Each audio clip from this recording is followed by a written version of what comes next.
Welcome to the training video to answer the question, what beginning of year screeners do we use for mathematics in my grade level? iStation iSIP for Math is our universal screener in Grapevine-Colleyville ISD.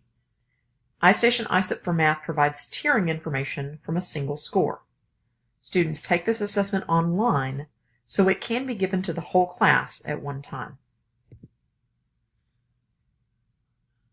Additionally, we give a diagnostic screener in first grade. The eNumeracy screener for first grade provides diagnostic information for all students. It is an individual performance assessment and must be given individually.